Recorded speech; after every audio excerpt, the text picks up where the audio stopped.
Minsan, kulang pa sa gamit. Pa sa gamit.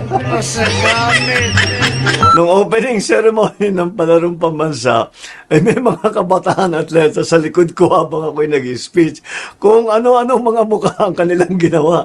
Yan yata yung mga uso sa TikTok ngayon.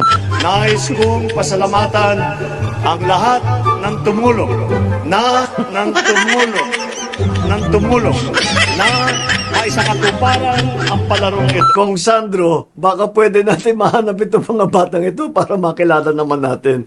Shout out naman dyan sa mga kabataan.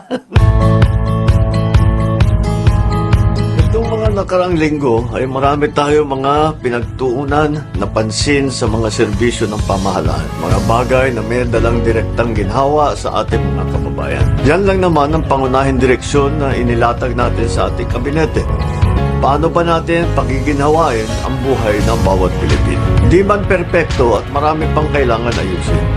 Masaya naman ako sa mga feedback na natatanggap namin dito ng nakaraang mga linggo. Mas magiging confident tayo to walk alone, knowing na may mga pulis na nakasurround sa'yo. Pag magtatanong kami sa mga pulis, alam namin na secure kami. Unahin na natin itong usapin sa kaligtasan, security and safety sa ating mga lansangan. Sinimulan natin ang pagdideploy ng mas maraming pulis o yung tinatawag nating cops on the beat. Naging maganda naman ang feedback nito. Sabi ng mga tao ay malaki talaga ang natutulong pagka sila ay maging panatag. Ginagawa na rin itong emergency hotline natin at sigurado ako in just a few weeks, baka sa Hulyo pwede na, ay ma-launch na namin ito.